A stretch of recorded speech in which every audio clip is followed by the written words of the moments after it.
Amém. Boa noite, queridos. Vocês estão bem? Eu estou bem, graças a Deus. Bom ter vocês aqui, meu parceiro de pedal.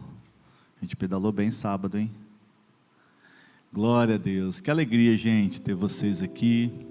E também a gente chega para essa semana com um misto aqui de alguns sentimentos, porque nós estamos encerrando a nossa série de mensagens, Vença a Guerra na Sua Mente. Uau, você pode dizer uau?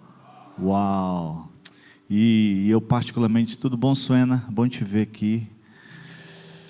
E eu particularmente fui muito ministrado, não sei você, né? Durante essas últimas 4 semanas, nós estivemos visitando lugares sobrenaturais do nosso coração, das nossas emoções, trazendo verdades sobre as nossas histórias, sobre aquilo que nós vivíamos. E eu não sei você, mas eu fui assim muito mexido pelo Senhor nesses dias. Cada momento que eu refletia sobre isso, e é tão bom quando a gente tem a oportunidade de preparar uma palavra para compartilhar, mas também a gente tem muito temor e tremor, porque essa palavra ela primeiro passa por nós, essa palavra primeiro corta o nosso coração, primeiro essa palavra ela vem para nos mostrar, para extrair de nós aquilo que também precisa de uma mudança. Então, na primeira parte dessa semana, talvez seja o seu primeiro culto aqui, durante esse mês. Na primeira parte dessa semana, desse mês, nós trabalhamos o princípio da substituição, né? Remova as mentiras, substitua pela verdade. Na segunda parte, a gente trabalhou ali o princípio da reconexão. Reconecte o seu cérebro, renove a sua mente. Pode passar o próximo slide, por gentileza. Na terceira parte, a gente trabalhou aí o princípio do reenquadramento. Faça um reenquadramento da sua mente, restaure a sua perspectiva. E hoje nós vamos finalizar esse material, que é um livro do pastor Craig Groeschel, e que ele trabalha sobre o princípio da alegria. Avive a sua mente e recupere a sua vida, né? Então, o princípio da alegria, avive a sua alma e recupere a sua alegria. Eu queria que você pudesse abrir ou acessar aí o seu dispositivo móvel, no livro de 1 Reis, capítulo 19, versículo 3 e 4, que também vai ser projetado. E ele diz assim: Elias teve medo e fugiu para salvar a vida. Em Berseba de Judá, ele deixou o seu servo e entrou no deserto, caminhando um dia. Chegou a um pé de giesta, sentou-se debaixo dele e orou, pedindo a morte. Já tive o bastante, Senhor, tira a minha vida, não sou melhor do que os meus antepassados. Não sei se você conhece essa história, mas resumindo, Elias foi um profeta do Antigo Testamento que haviam naquela época. E ela tinha os profetas que profetizavam aquilo que ela queria. E num determinado tempo, Elias começou a ser perseguido, e ele fez um desafio contra os 850 profetas de Baal. Naquele dia, eles foram levantados para que pudesse se manifestar quem era o Deus verdadeiro. E o texto conta que naquela noite, naquele momento ali, Elias desafiou todos aqueles profetas, e caiu um fogo do céu, e queimou e consumiu todos os outros deuses. Depois daquele episódio, é o texto que nós estamos lendo aqui, eu resumi só para você entender. O texto conta que essa mulher, Jezabel, começou a perseguir aquele homem. E ela começou a perseguir ao ponto dele não conseguir mais, ao ponto dele se angustiar profundamente e ele cair nessa situação. Elias teve medo e fugiu para salvar em sua vida. E então ele foi para um deserto, e ele ficou caminhando e sentou-se debaixo, né, de uma árvore ali e pediu a morte dele. E eu fiquei pensando nesse texto, eu falei assim, meu Deus, que velocidade dos fatos. Um homem considerado um profeta, que desafiou ali todos aqueles outros deuses, que viveu um nível sobrenatural do poder, da presença de Deus, vai para um lugar desse. E nós vamos pensar aqui alguns pontos sobre como nós podemos ir para esse lugar, para o princípio da alegria. Nós trabalhamos aqui a restauração dos nossos pensamentos. Nós trabalhamos aqui inicialmente de que existem muitas mentiras que estão estabelecidas no nosso coração e elas se consolidam ao longo dos anos e elas vão nos roubando dos propósitos de Deus, vão roubando a alegria e vão roubando o louvor dos nossos lábios.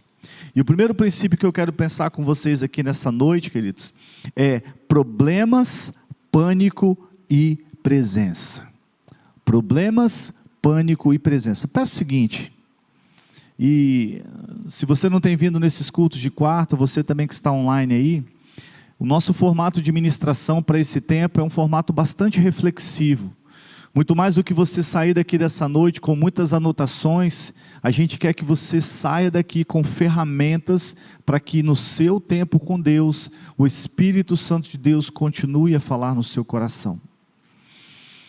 E eu te faço uma pergunta, você já viveu um trauma, uma ameaça, algo que te deixou em pânico, como essa, do profeta Elias?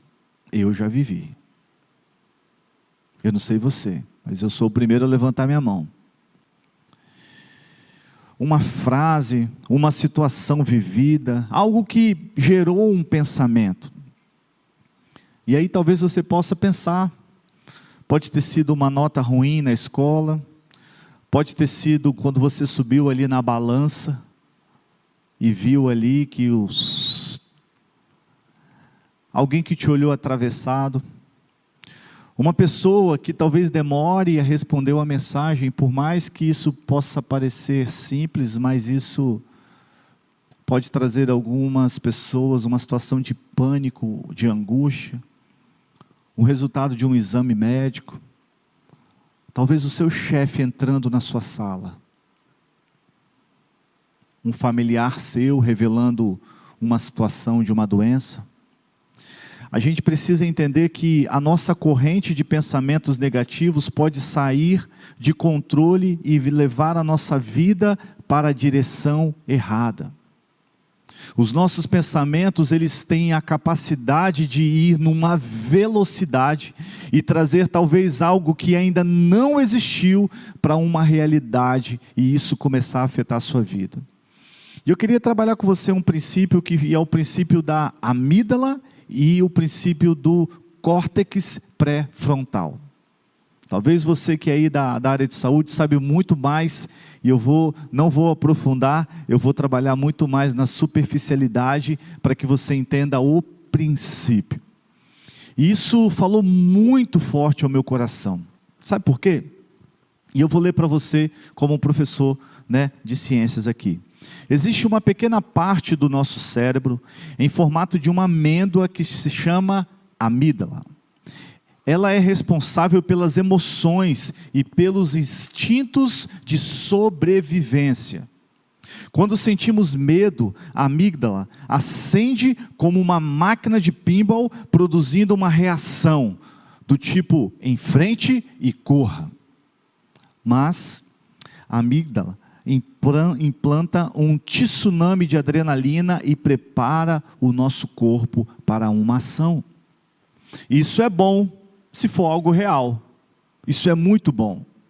Se for algo realmente que aconteça, mais ou menos aconteceu comigo uma vez. Eu estava entrando na casa de um amigo meu, do Lucas, e ele tinha uma cachorra chamada Samantha. Era um pastor alemão, só que ele era traiçoeiro, sabe aquele cachorro meio traiçoeiro? Então, várias vezes eu chegava na casa dele, batia no cadeado e falava: Lucas, cadê Samantha? Aí ele falou assim: não está presa, pode entrar. Eu falei: beleza. Algumas vezes eu passava, ela estava lá no canto, ele não tinha visto que o pai dele soltou, e ele estava lá no cantinho, perto do carro, e eu subia tranquilamente. Mas algumas vezes a Samantha vinha com muita velocidade. Algumas vezes eu estava entrando no portão, mas uma determinada vez eu estava no meio do caminho. E quando ela veio naquela direção, eram aqueles portões antigos, um portão verde com aquelas pontas assim, não tem? De ferro. E foram questões de segundo, eu falei bem assim, ou eu deixo a Samantha me morder, ou eu tento pular isso aqui. Naquele momento eu tive uma reação que às vezes eu passo lá naquele portão e eu falo assim, meu Deus, como é que eu pulei isso daí? Como eu pulei isso daí? Eu não consigo calcular que eu consegui pular, porque eu já tinha batido o portão, já estava dentro do quintal, e quando ele veio, eu falei assim, eu tenho que pular. A amígdala veio e falou, é sobrevivência, e eu pulei. Mas é algo real. O problema, queridos, é que ela não é objetiva, e isso é muito importante nós entendermos, porque quando eu entendo que da mesma forma que ela dispara com algo real, algo que efetivamente é um instinto de sobrevivência, muitas vezes ela pode disparar com algo que você gerou a partir dos seus pensamentos. Uma ansiedade de conteúdo. E essa sobrecarga, ela pode, da amígdala, também libera a adrenalina. Então é uma sobrecarga de emoções, de conteúdos, de ações que não vão precisar ocorrer na sua vida. Então você vive num nível de estresse, de ansiedade, de angústia, apreensivo, como que se sempre em algum momento, você precisasse reagir. Eu não sei se você já passou por uma situação como essa, ou se está passando por uma situação como essa. Enquanto você pensa comigo, eu quero te apresentar um outro amigo. Enquanto você tem a amígdala, que é essa parte das emoções, do instinto de sobrevivência, uma outra parte essencial é o córtex pré-frontal, que é a parte lógica do cérebro. Então nós temos a amígdala, que ela vai te liberar essas emoções, essas reações, mas nós temos a parte racional, e eu quero te dar um exemplo aqui, que eu achei fantástico. A amígdala é a prima inquieta, acelerada, cheia de cafeína, energética, com pressão alta. E o córtex é aquele tio seu, realista, equilibrado, pensativo, com bom temperamento. E aí vamos dar um exemplo. Digamos que à noite você está na sua casa, e aí você está no seu quarto e ouviu um barulho. Caiu alguma coisa. A amígdala vai dizer, tem alguém na sua casa, ele vai te matar. Se prepara. Então aquele descanso ele já não acontece mais. Já tum, tum, tum, tum, tum, tum, tum, tum, tum, tum, tum. O córtex fala, é só o gato, volta a dormir. A amígdala vai dizer, você irá morrer. Pegue o taco de beisebol e se prepare para a morte. O córtex, se for um assassino, esse taco de beisebol não vai ajudar em nada. É um gato, volta a dormir. A amígdala volta de novo. Gato não faz barulho assim. Pule a janela, é a sua única chance de sobrevivência.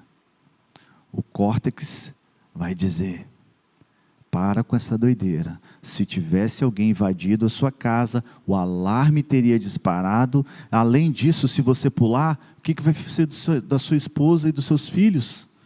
O córtex vai dizer, a amígdala vai dizer, eles que se virem, eles vão dar um jeito na vida. Pule, é sobrevivência. E o córtex vai dizer, para de doideira, é só um gato, né? A amígdala vai dizer, se ele estiver certo, então vá matar o gato. Então você vai ficar naquela angústia até o momento em que você vai lá e vê que o gato derrubou o negócio ali. Esse é um exemplo simples, mas de que muitas vezes isso acontece com a gente.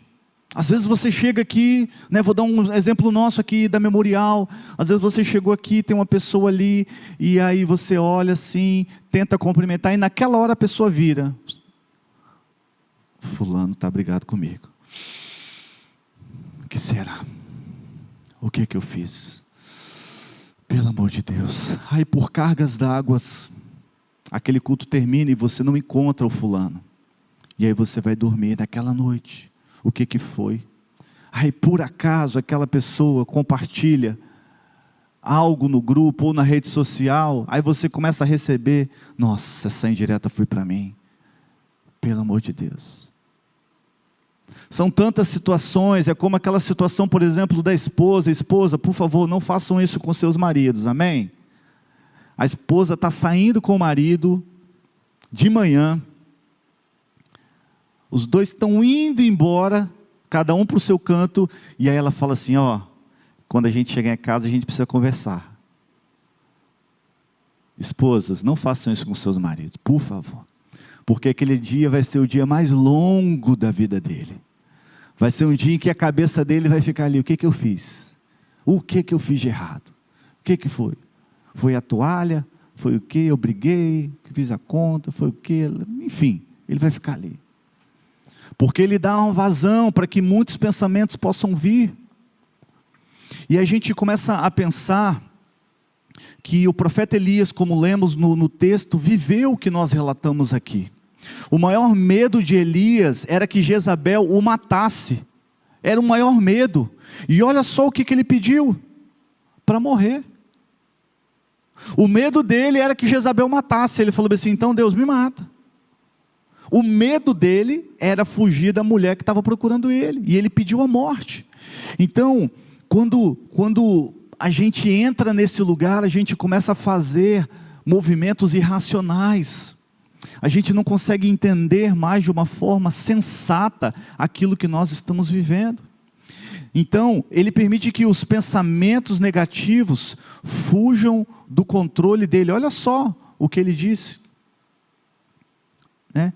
Já tive o bastante, Senhor, tira a minha vida, não sou melhor do que os meus antepassados, minha vida é tão difícil, nunca vou conseguir tudo, não gosto da minha vida, ninguém me entende, não aguento toda a pressão, será sempre assim. Isso são frases quando nós nos colocamos nesse lugar.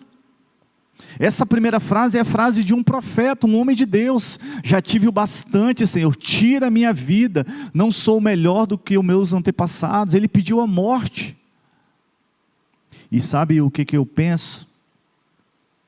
E que talvez algo mais profundo desse momento, quando Deus falou com Elias, porque eu não sei se você sabe que o nome de Elias é Yahvé é o meu Deus.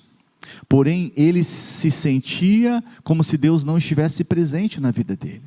O nome de Elias significa Yahvé é o meu Deus. E talvez a forma de Deus falar com ele, naquele momento, foi tão essencial. O texto de 1 Reis, capítulo 19, versículo 11 e 12 diz assim: o Senhor lhe disse, saia e fique no monte, na presença do Senhor, pois o Senhor vai passar. Então veio um vento forte, que separou os montes e esmigalhou as rochas diante do Senhor, mas o Senhor não estava no vento. Depois veio do vento um terremoto, mas o Senhor não estava no terremoto. Depois do terremoto houve um fogo, mas o Senhor não estava no fogo. E depois do fogo houve o murmúrio de uma brisa suave. O murmúrio é algo que nós só conseguimos ouvir quando alguém está muito perto de nós. Naquele momento, Elias não precisava de um terremoto.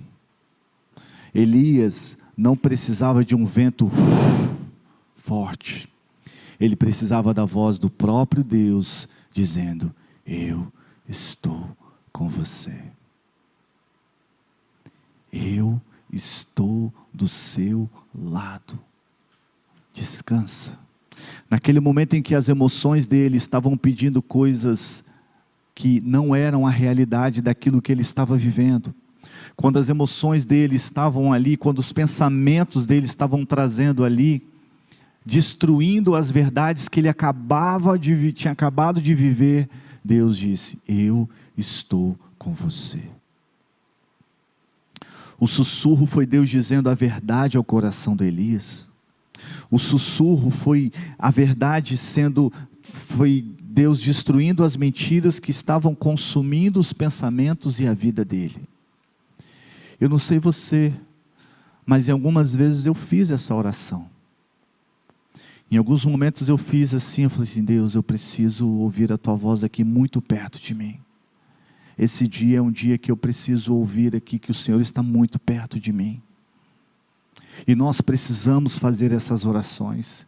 Nós precisamos apresentar o nosso coração com verdade diante de Deus e falar assim: Deus, eu preciso disso. Quando você achar que já suportou bastante, lembre-se de que Deus é o suficiente. Deus é o suficiente, Ele te sustenta, Ele te capacita, Ele te renova, Ele te equipa e Ele te conduz no caminho. Agora, o Salmo 145, versículo 17 e 19, ele fala o seguinte: o Senhor está próximo, o Senhor está perto, Ele nunca me deixará, nem me abandonará. Nada pode me separar do seu amor. Ele sempre está comigo, nunca estou sozinho, e Ele é suficiente para mim. Sua força me sustenta, Ele me protege e me guia com seus olhos de amor sobre mim. Deus está perto e quer que eu me aproxime dEle. Eu me inclinarei e escutarei o seu sussurro. O Senhor é justo em todos os seus caminhos e fiel em tudo o que faz. O Senhor está perto de todos os que clamam por Ele, de todos os que o buscam em verdade. Ele satisfaz os desejos daqueles que o temem. Ele ouve o seu clamor e os salva. Essas são as verdades. Esse é um texto de um homem também perseguido. Esse é um texto também de um homem perseguido pelos seus inimigos. Mas quando ele posiciona o seu lugar, ele começa a entender quem Deus é. Quem Deus tem sido para você? Diante desse turbilhão de pensamentos, diante desse turbilhão de emoções que você tem vivido, quais são as mentiras e quais são as verdades que precisam ser estabelecidas? Nós entendemos aqui que muitas vezes nós ouvimos mentiras que aconteciam ao longo do tempo, e talvez isso deixou você numa condição que você estabelece até hoje, achando que aquilo ainda vai acontecer. Vou te contar uma experiência minha. Por muitos anos,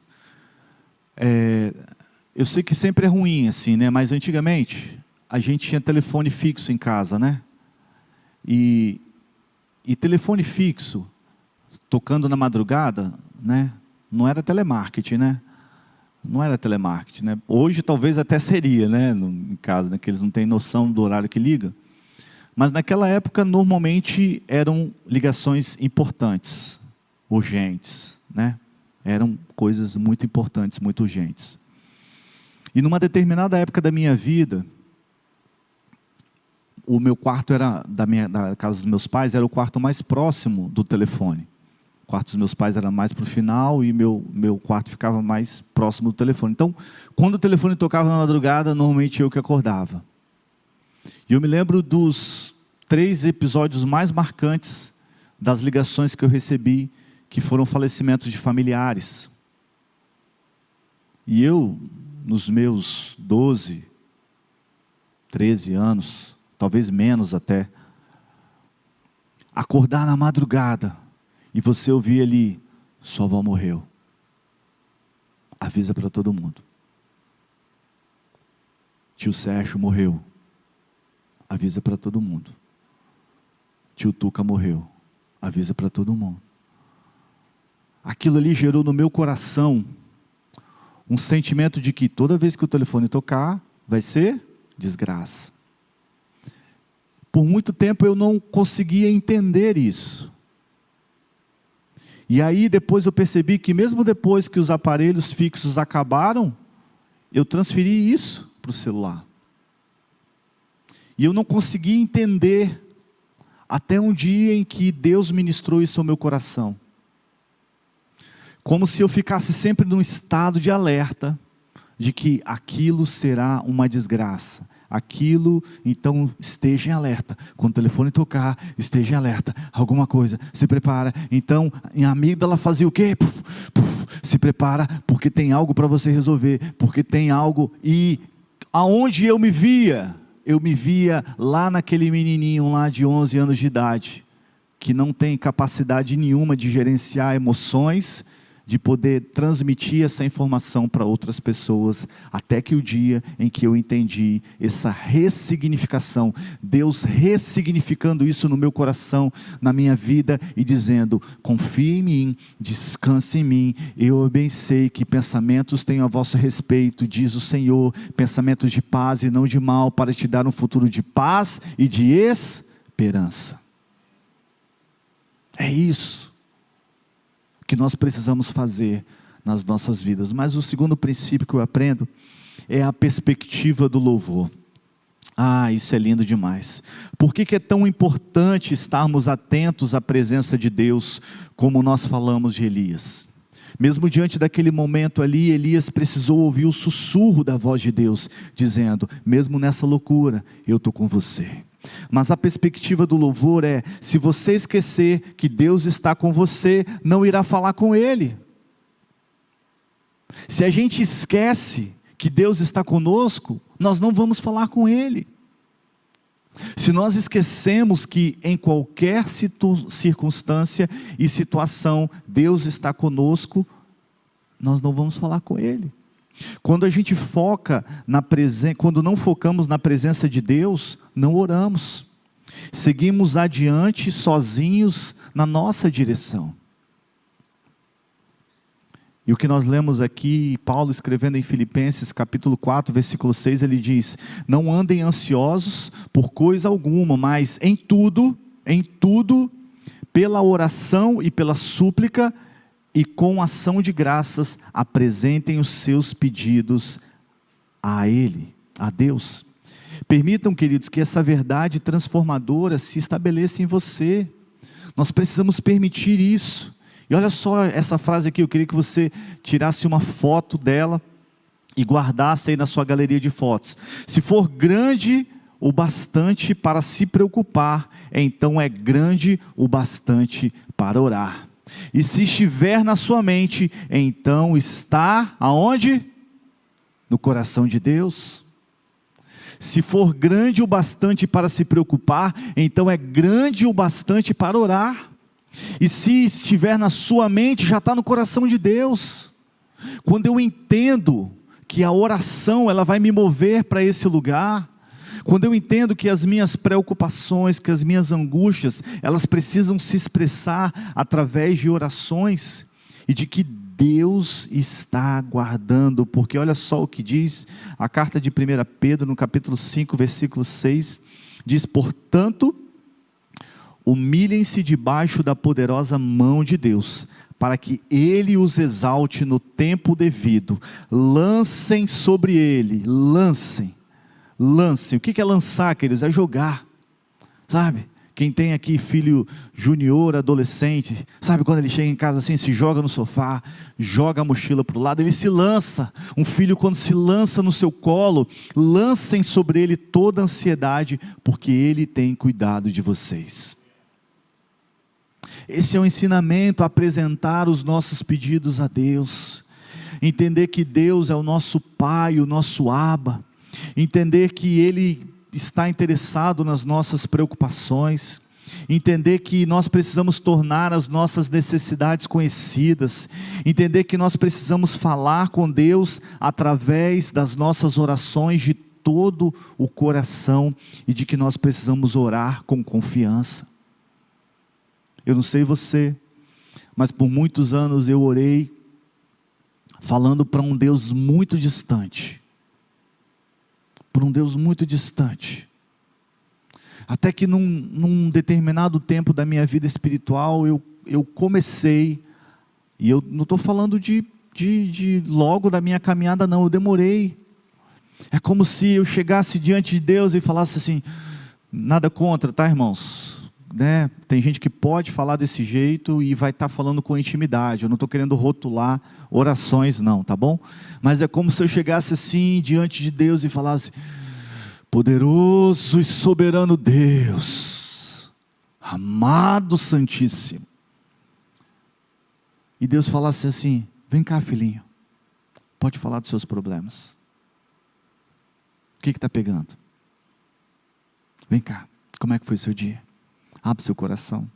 Naquela situação ali que aconteceu, você ficou chateado, não foi? Vem cá, a verdade sobre isso é isso. Quando eu entendo que a oração é esse caminho, eu entendo que a oração funciona, amém? A oração funciona. A oração remove o pânico, a oração instala a paz, a oração muda as coisas, a oração muda o cérebro, a oração muda você. E quando eu falo de que a oração muda o cérebro, é muito interessante que a oração não só toca o coração de Deus, mas ela muda a química do nosso cérebro. A oração muda a química do nosso cérebro. E é interessante porque tem um estudo de uma escritora chamada Caroline Leaf, e ela tem um outro livro maravilhoso chamado Ative o Seu Cérebro, que é fantástico. E ela conta que 12 minutos de oração diária, focada durante um período de 8 semanas, pode, olha só gente, preste atenção,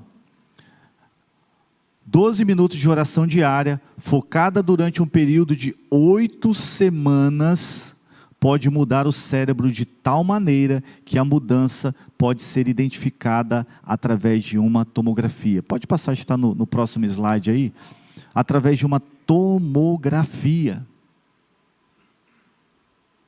Eu estou falando de uma patologista da comunicação, neurocientista cognitiva com mestrado e PhD em patologia da comunicação e graduação em fonoaudiologia. Não é, às vezes você fala assim, de onde é que esse pastor pegou isso? Essa. E é uma pessoa real, não é um texto aleatório do chat GPT, é uma pessoa real que provou o que nós lemos em Romanos capítulo 12, versículo 2, e não vos conformeis com o presente século, mas transformai-vos pela renovação do vosso entendimento, para que experimenteis qual seja a boa, perfeita e agradável vontade de Deus. Olha só, queridos, uma comprovação científica de que a oração muda não somente as nossas emoções, mas muda quimicamente as nossas estruturas. E aí eu falo, como é que a gente não vai ter essa ferramenta na nossa vida? Uma transformação aqui que acontece através de 12 minutos. Você tem 12 minutos do seu dia para falar com Deus? 12 minutos. E os benefícios não são somente de uma transformação, são de você ter uma vida verdadeira. É muito interessante que o pensamento pecaminoso, queridos, é não confiarmos nas promessas e no poder de Deus. Orar, então, é escolher confiar nas promessas e no poder de Deus. Oração, então, é decidir voltar e render os nossos sentimentos a Deus, dando-lhe o quê? O controle das nossas vidas. Dando a Deus confiança nas suas promessas, no seu poder, e de que nós vamos fazer isso com fé. Oração, então, é nós irmos para esse lugar, é nós podermos, em meio às circunstâncias que nós vamos viver, falar assim, Deus, eu confio no Senhor. E eu queria te apresentar uma caixa nessa noite. Não é da Ferracini, né? Então a oração na nossa vida, ela precisa acontecer de uma seguinte forma. Eu entreguei um papelzinho para algumas pessoas, e eu vou pedir para que vocês venham aqui à frente. As pessoas que receberam um papelzinho desse aqui, logo no início do culto, podem vir aqui à frente, que eu entreguei para vocês.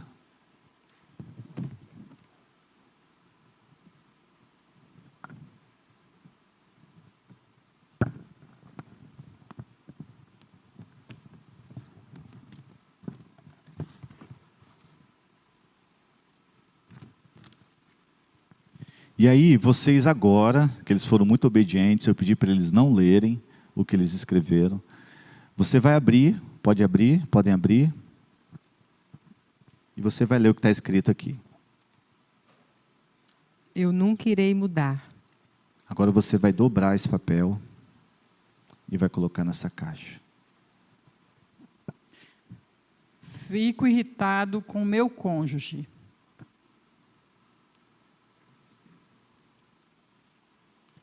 O que irá acontecer com a minha mãe?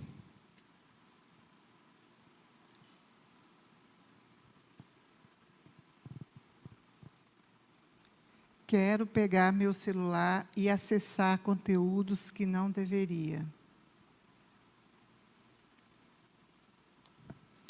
Tenho forte desejo de fumar. Meu filho tem 17 anos e me preocupa muito. Podem continuar aí. Eu tenho um último aqui. Estou com medo de ser demitido. Fechamos essa caixa. A oração são todas essas declarações que nós fizemos aqui. Uma vez que nós oramos e colocamos isso diante de Deus, nós precisamos entender que nós estamos confiando a Ele. Nós estamos apresentando diante de Deus. Mas preste atenção, a partir do momento em que você decidir se preocupar com aquilo novamente, então você vai nessa caixa. Só que essa caixa tem um nome.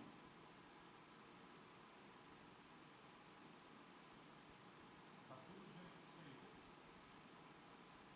Quando você abre essa caixa novamente, você fala assim: Deus, me dá essa coisa de volta. A declaração que você está fazendo para Deus é isso.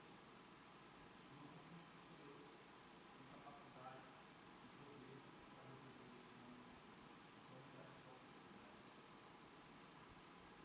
Então, me dá de volta esse negócio. Espiritualmente falando, a oração, a nossa oração, é quando nós colocamos diante do Senhor, confiamos, firmamos ali com fé, e dizemos assim: Deus, eu confio no Senhor.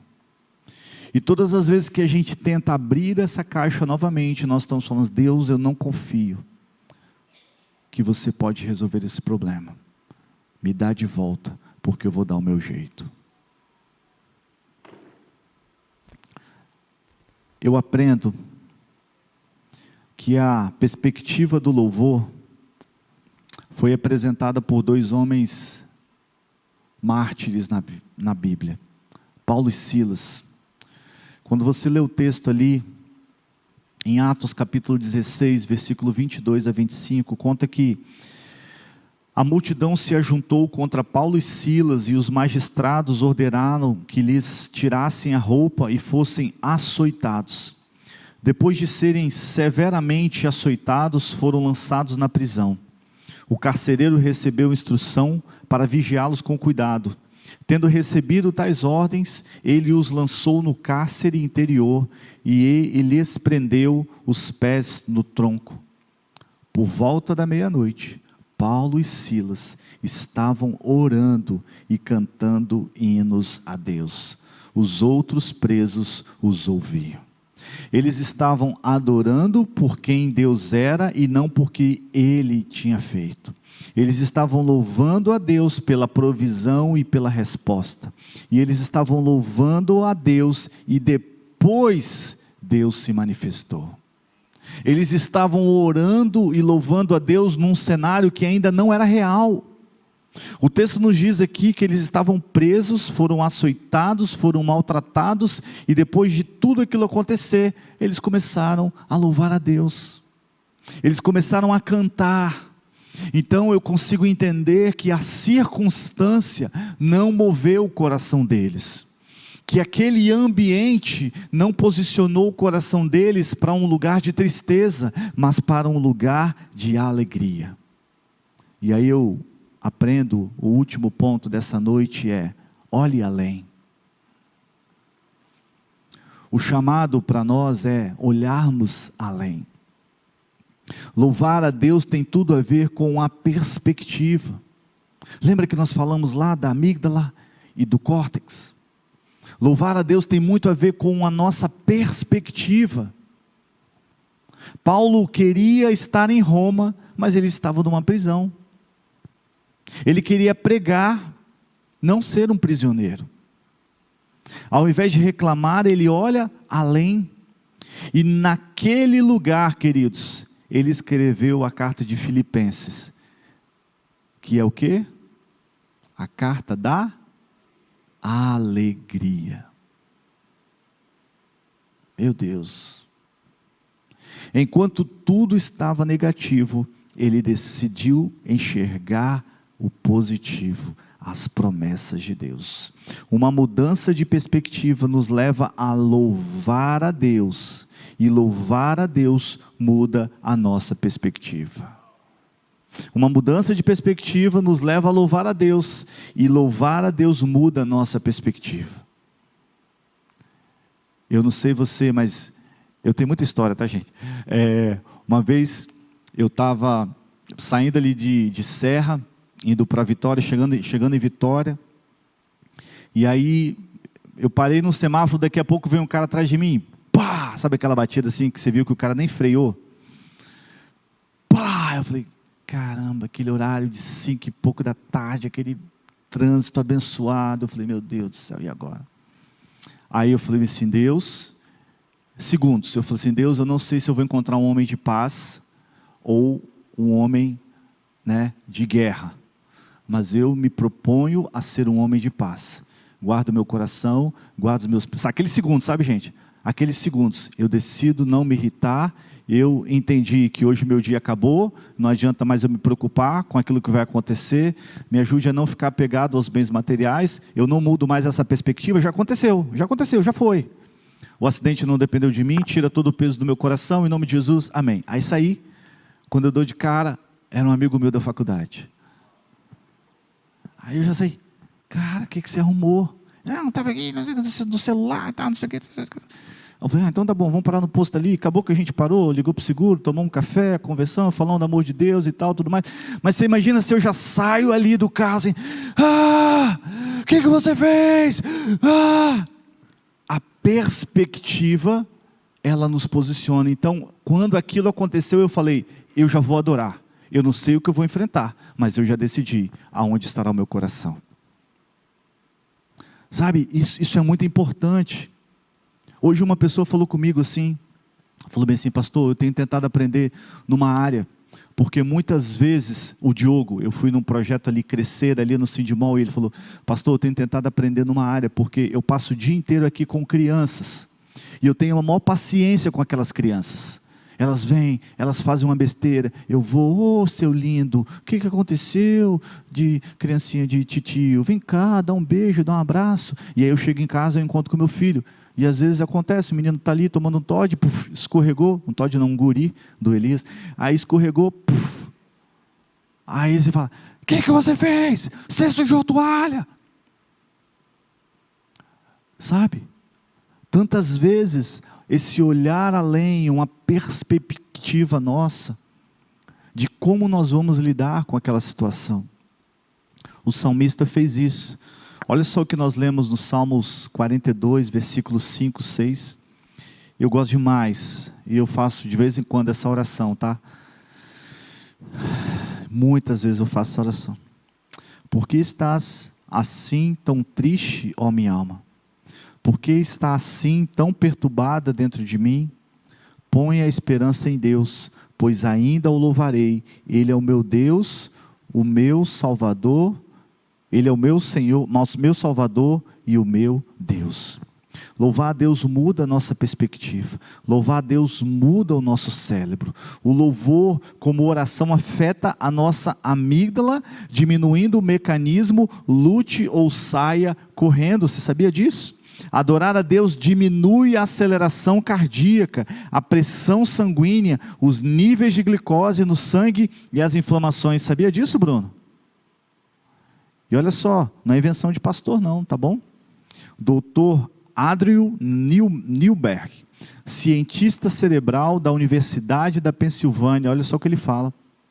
Louvar a Deus, também através de pesquisas científicas, louvar a Deus leva a mudanças quantificáveis no volume e no metabolismo do cérebro, especialmente em uma parte do cérebro chamada córtex cingulado.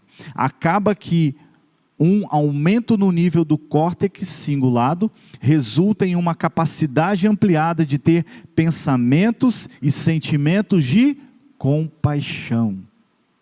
Uau! Isso é maravilhoso, gente. Vai fazer aquela faxinão em casa? Coloca lá uma Cassiane lá. Coloca lá um Regis Danese, né, Bruno? Hoje eu fiz Bruno tocar Regis Danese lá na Escola Paulo Roberto lá. Eu tenho isso gravado, viu, gente? Isso foi benção. Saiu do worship e tocou um Regis Danese. Mas, brincadeira, Bruno, te amo. O louvor, ele muda a perspectiva do nosso coração. Louvar a Deus muda a nossa perspectiva.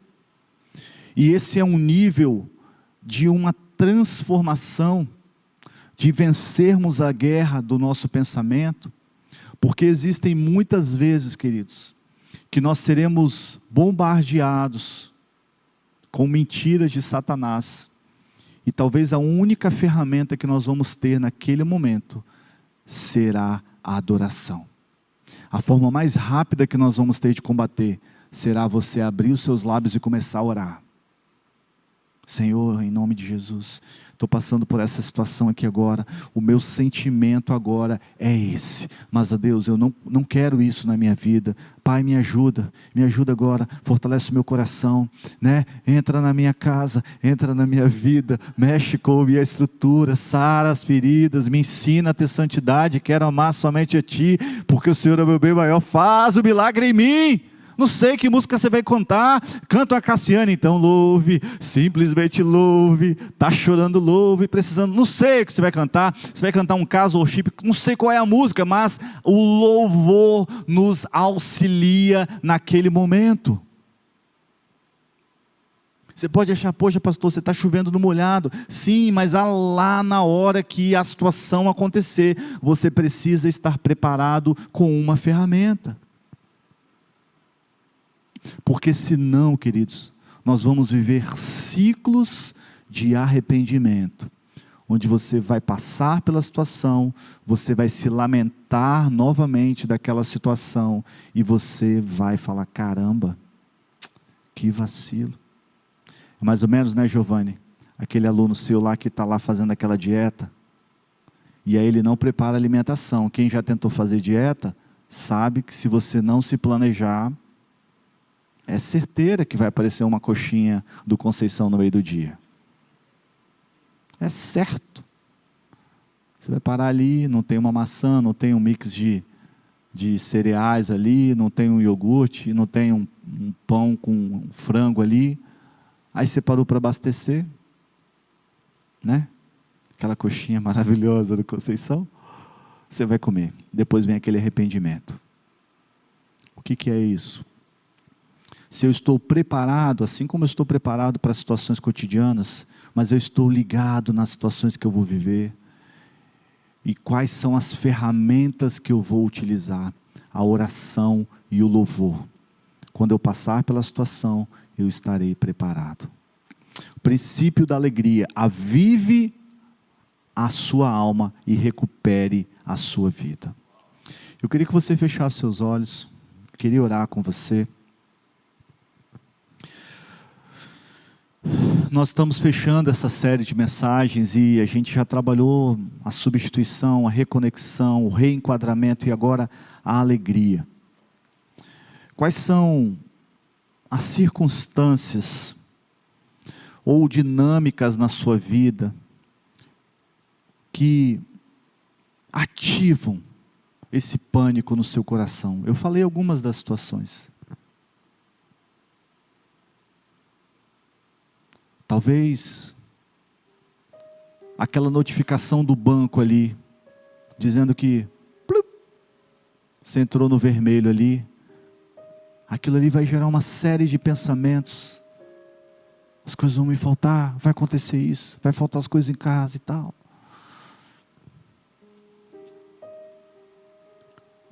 Existe alguma área na sua vida que você percebe assim, pastor, eu estou no fim da corda, eu estou na ponta ali já.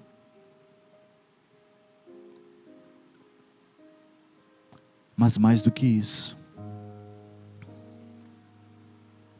o que você está disposto hoje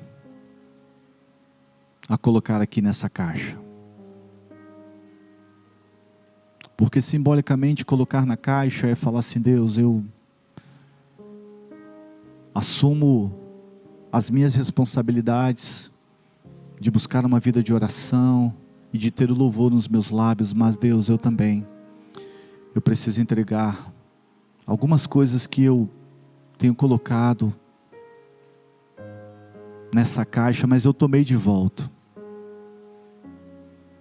Algumas coisas que eu coloquei sim aí na caixa, mas eu já peguei de volta, por não confiar em Ti.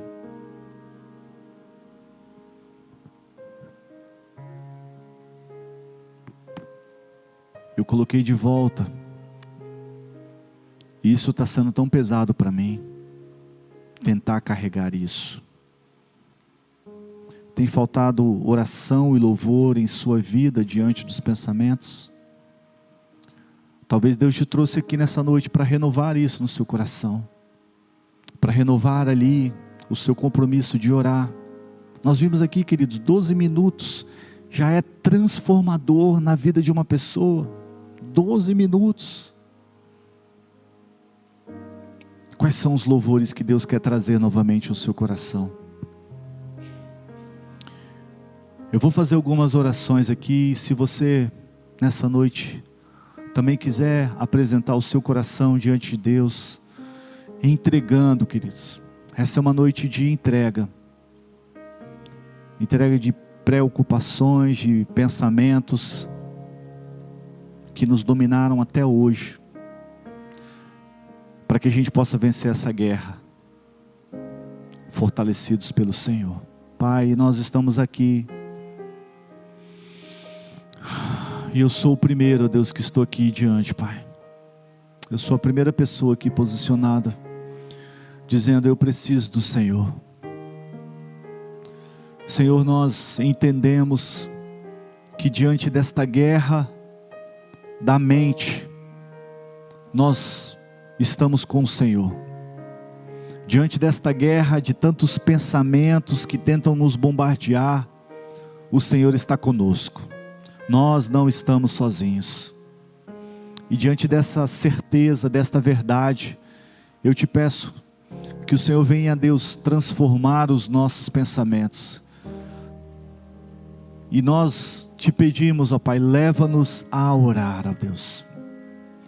Nós entendemos nessa noite que a oração é a ferramenta que o Senhor tem nos dado, ó Deus, para nós abrirmos os nossos lábios, para nós entregarmos todas as angústias e ansiedades do nosso coração e nós colocarmos nas Tuas mãos. Pai, essa caixa representa, Deus, aqui as Tuas mãos, e nós lançamos, ó Deus, nessa caixa aqui, toda a nossa preocupação com família, toda a nossa preocupação com relacionamentos, toda a palavra que um dia foi lançada por pessoas contra nós, todas as mentiras que um dia vieram e elas caíram no terreno, no solo do nosso coração. Oh Jesus, eu te peço, nós abrimos essa caixa e nós depositamos ela ali. Nós não queremos mais levar nenhuma delas.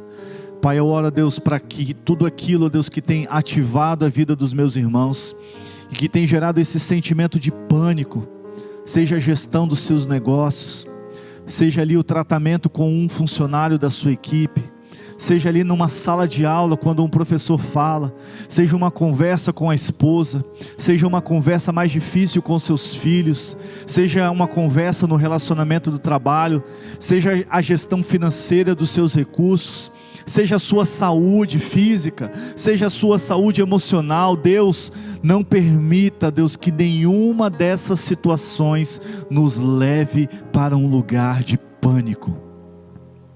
Pai, eu te peço, Deus, que os nossos corações, Deus, eles estejam firmados no Senhor. Deus, sabemos que essas situações elas poderão vir. Todos nós estamos aqui e somos sujeitos a isso acontecer, a termos um problema de saúde na família, a uma situação que foge do nosso controle, mas, ó Deus, nós te pedimos que nessa noite, quando essas situações vierem, ó Deus, que os nossos lábios, ó Deus, declarem a gratidão e a confiança ao Senhor. Quando essas situações vierem, ó Deus, que nos nossos lábios existam louvores que possam apontar para onde nós iremos, que existam canções, ó Deus, que não vão, ó Deus, ficar abaladas diante daquela situação, mas que serão canções que vão exaltar o Teu nome, serão canções que vão dizer: o Senhor é bom e o Seu amor dura para sempre. Serão canções, ó Deus, que vão exaltar a majestade de Deus, serão canções que vão declarar que o Senhor não perdeu o controle da situação, serão canções, ó Deus, que vão firmar o nosso coração, declarando que nós estamos debaixo da paz do Senhor. Serão canções declarando que nunca nos faltará a provisão do Senhor. Serão canções dizendo que o Senhor nunca nos abandonará, Pai. Diante dessas verdades, ó Pai, nós nessa noite te agradecemos e posicionamos, ó Deus, o nosso coração, confiando, ó Deus, que no Senhor nós podemos descansar. Eu oro por aqueles corações cansados nessa noite, que vieram aqui pedindo um refrigério da sua alma, Pai. Eu te peço que possam ser tocados pelo Senhor nessa noite, que todas as angústias, que todos os problemas que entraram por essa porta, Deus, eles sejam depositados diante do Senhor. Nós fazemos isso, ó Deus, confiando no Senhor, na sua resposta, em nome de Jesus. Amém, amém, amém. Amém, queridos. Deus abençoe a sua vida. Eu tenho um recado para você. Esse material dessa última semana já está disponível lá no nosso Instagram. Então eu imagino que você possa ter tido algumas palavras de Deus aqui nesse momento.